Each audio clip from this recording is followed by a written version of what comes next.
Egg cutlet তৈরি করার জন্য আমরা একটা গামলায় কিছু জল নিয়ে নিয়েছি। জলের ভিতরে দিয়েছি 6টা ডিম আর সাথে দিয়েছি 5-6টা আলুকে ছোট ছোট করে কেটে সেদ্ধ করতে বসিয়ে দিয়েছি।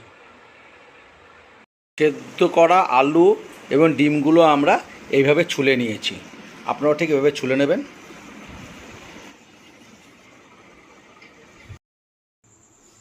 এগ কাটলেট বানানোর জন্য আমি 3টে পেঁয়াজকে কুচি করে নিয়েছি, সাথে কাঁচা লঙ্কা কিছু কুচি করেছি, আদা কুচি করেছি, রসুন কুচি করেছি আর পরিমাণ মতো জিরার গুঁড়ো নিয়ে নিয়েছি। একটা কড়াই আমি বসিয়ে দিয়েছি গ্যাসের ওভেনে। কড়াইটা গরম হয়ে গেছে। এখন আমি এর ভিতরে দেব ভাজার জন্য পরিমাণ মতো তেল।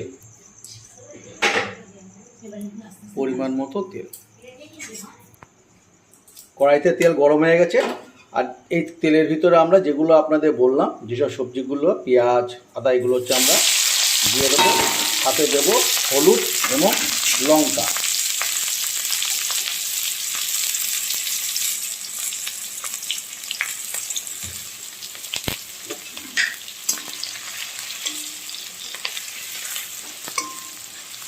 আমরা কিছুক্ষণ ভেজে নেব।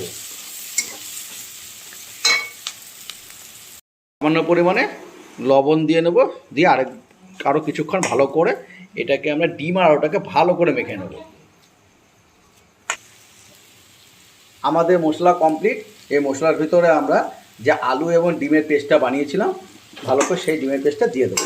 আলু আর ডিমের যে মাখাটা, পেস্ট বলতে মাখাটা মেখে রেখেছিলাম, সেই মাখাটা দিয়ে ভালো করে আমরা মশলার সাথে মাখিয়ে নেব ভালো করে।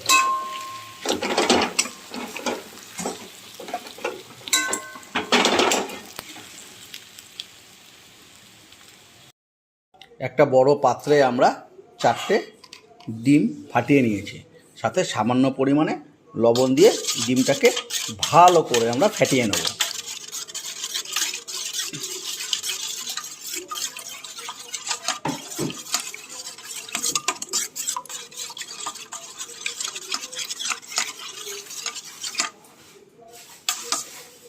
আমাদের ফেটানো কমপ্লিট।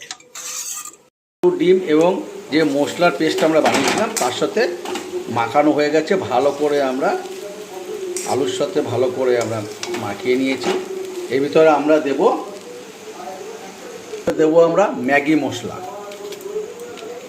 মশলা দিয়ে আবার ভালো করে আমরা ডিমের সাথে মাখিয়ে নেব। আলু ডিমের পেস্টের সাথে ভালো করে মাখিয়ে নেব, যাতে ভালো করে এটা মিক্সড হয়ে যায়।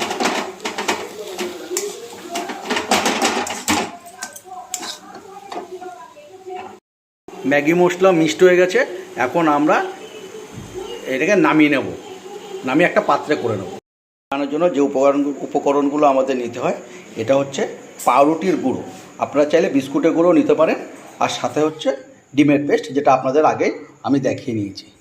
আর এই আলু আর যে ডিমের যে পেস্টটা কাটলেটের জন্য এরকম আমি একটা শেপ দিয়েছি।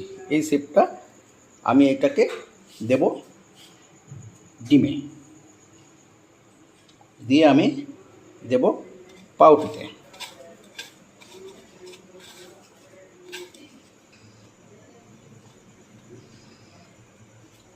এদিকে তেল গরম হয়ে গেছে, আমি একটা একটা করে দিয়ে